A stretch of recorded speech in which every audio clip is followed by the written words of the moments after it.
Red rested fly catcher, ज्या पक्षाला मराठीमध्ये तांबुला या नावाने ओळखला जातो, हा पक्षी थंडीच्या दिवसामध्ये भारतामध्ये स्थलांतरित होऊन येतो. भारतामध्ये थंडीच्या दिवसात अनेक पक्षी स्थलांतरित होऊन येत असतात. त्यापैकी हा एक पक्षी आहे. समोरच्या झाडाच्या फांदीवरती शांत बसून संध्याकाळच्या आणि सकाळच्या वेळेत हवेमध्ये सूर मारून छोटे छोटे पतंग असतील, छोटे कोळे असतील, कीटक असतील, तो पकडतो आणि खातो. नमस्कार मित्र, Ram Munde wild life world travelling आणि टुरिझम या माझ्या चॅनलमध्ये आपणा सर्वांचं स्वागत. ऑक्टोबर, नोव्हेंबर, डिसेंबर आणि जानेवारी साधारणतः या 4 महिन्यामध्ये थंडी पडते. पाऊस कमी झाला, थंडीला सुरुवात झाली की कोकणामध्ये जंगलामध्ये जे गवत वाढलेलं असतं ते गवत सुकायला लागतं आणि या सुकलेल्या गवतावरती कीटकांचं प्रमाण जास्त होतं.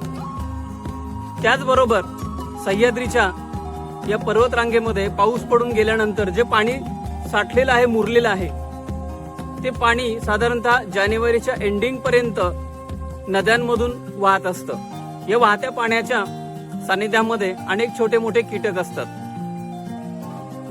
हे कीटक पकडण्यासाठी शरीराचं तापमान नियंत्रित करून स्वतःची भूक भागवण्यासाठी हा पक्षी छोट्या मोठ्या फांद्यांवरती बसून तो कीटक मटकावत असतो.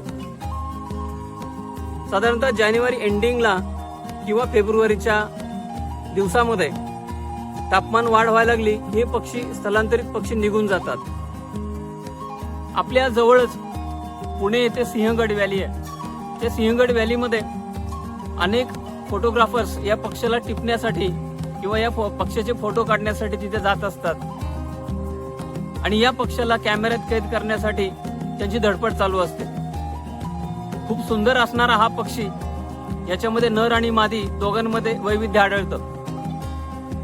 मादी ही दिसायला साधी असते, राखाडी रंगाची असते, परंतु नर हा दिसायला मादीपेक्षा देखणा असतो.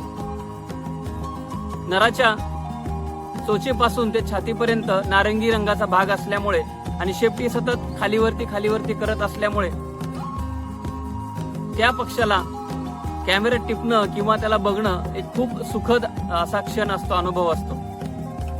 युरोपियन कंट्रीजमध्ये या दिवसामध्ये पडणारा बर्फ आणि कमी झालेलं तापमान यामुळे या पक्ष्यांना त्या भागामध्ये खाण्यासाठी जास्त कीटक उपलब्ध राहत नाहीत. म्हणून हे पक्षी स्थलांतरण करून आपल्या भारतामध्ये येतात.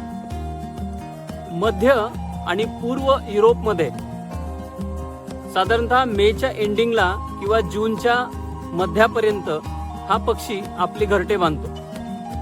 घरटं तयार करत असताना जसं बाकीचे पक्षी या जंगलातल्या वेगवेगळ्या गोष्टींचा वापर करतात, त्याच पद्धतीने हा पक्षी सुद्धा गवताच्या काड्या, बुरशी, वाळलेली पानं, जंगलातले काही मऊ पक्ष्यांची पिसं वगैरे या सगळ्यांचा वापर करून हा पक्षी आपले घरटे बांधत असतो. या घरट्यामध्ये 5 ते 6 अंडी देतो आणि मग नर आणि मादी दोघेही मिळून ते अंडे उबवण्याचं काम करतात. मित्रहो, फ्लाय कॅचर्स, त्याला मराठीमध्ये माशीमार या नावाने संबोधलं जातं. बरेच फ्लाय कॅचर्स जे असतात ते फ्लाय कॅचर्स हवेमध्ये सूर मारून कीटक मटकावताना दिसतात.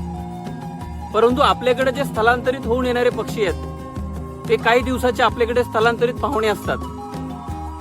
मग आता हवामान बदल किंवा वैश्विक तापमान वाढ या सर्वांचा या पक्ष्यांच्या देखील जीवनावरती प्रचंड प्रमाणात परिणाम झालेला आहे. सद्यस्थितीमध्ये आपल्याकडे प्रचंड प्रमाणात होणारी डेव्हलपमेंट किंवा मोठे मोठे पहाड किंवा जे मोठी पठार आहेत, डोंगर आहेत, ते सगळं डोंगर पहाड ओरबडण्याचं काम चालू आहे. याच्यामुळे अनेक जंगलं नष्ट होत आहेत आणि त्याचा डायरेक्ट परिणाम पक्ष्यांच्या जीवनशैलीवरती होतोय. किंवा जंगलाला लावले जाणारे वनवे, या वनव्यामध्ये बऱ्याच एकरमध्ये जे पसरलेलं गवत आहे ते जळून खाक होतं. त्यामुळे त्याच्यावरती जे कीटक आहेत ते कीटक या पक्ष्यांना न खायला मिळाल्यामुळे हे पक्षी या भागामध्ये स्थलांतरित होऊन येण्याचं प्रमाण हळूहळू कमी होत आहे.